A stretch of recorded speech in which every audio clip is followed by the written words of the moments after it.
Video selanjutnya adalah materinya hati-hati menggunakan aplikasi CSPSE pada saat proses pemilihan.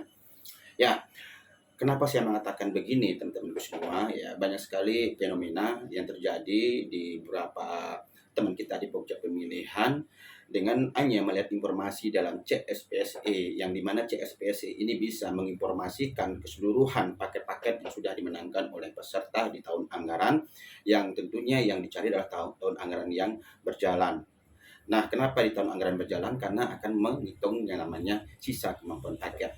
Cuma permasalahan yang terjadi adalah jangan sampai CSPSI ini menjadi alasan yang dapat menggugurkan peserta. Contohnya seperti ini. Kemarin saya menemukan berdasarkan aplikasi CSPSI, peserta sudah menang 5 atau 6 paket kerjaan. Nah, itu salah ya.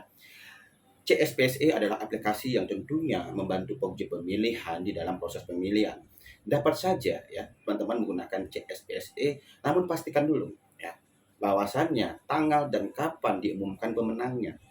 Ya, jangan sampai kalau kita bicara tentang kemampuan paket, pada saat dia sudah ditetapkan sebagai pemenang, diumumkan pemenang dalam CSPSE, lalu serta-merta pokja pemilihan langsung memotong KP-nya. Ya, KP adalah kemampuan paketnya.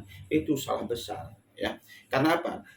Di dalam CSPSE ya itu hanya menginformasikan kapan ditetapkan sebagai pemenang, tapi tidak menginformasikan kapan pekerjaan itu sedang berkontrak ataukah sedang dilaksanakan. Ingat, KP itu hanya bisa dipotong dengan P. P adalah pekerjaan sedang dikerjakan, bukan pekerjaan yang sudah dimenangkan. Sehingga berapapun ya peserta tersebut ada diinformasikan menang dalam CSPSE, maka pastikan dulu, klarifikasi dulu. Ya, pertama adalah ke pejabat penandatan kontraknya. Yang kedua, lalu pastikan kepada pesertanya dengan alasan bahwa kami menemukan mengetahui beberapa informasi terhadap paket-paket yang saudara menangkan. Maka dari itu kami meyakinkan kembali apakah pekerjaan ini sudah berkontrak atau tidak. Selama belum berkontrak, maka jangan sampai teman-teman pokja pemilihan memotong yang namanya kemampuan paket dari si peserta tersebut. Anggap saja sekarang bulan Mei ya, dimenangkan seminggu yang lalu, ya saya yakin itu bukan pemotongan SKP. Karena apa? Seminggu itu masih masa sanggah. Ya, beda dengan misalkan sebulan atau 1,5 bulan yang kemungkinan bisa saja sudah berkontrak. Tapi pastikan dokumen kontraknya ya.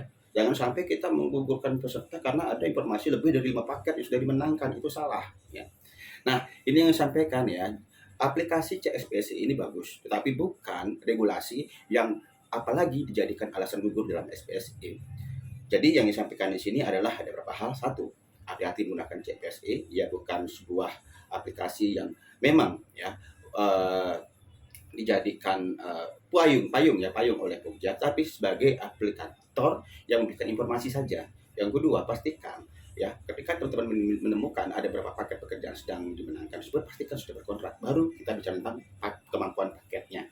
Nah, selain tersebut, teman-teman juga bisa menggunakan data tersebut ya. Ketika misalkan dokumen kontraknya sudah terlaksana, maka teman-teman bisa juga mempertanyakan personil siapa yang diusulkan.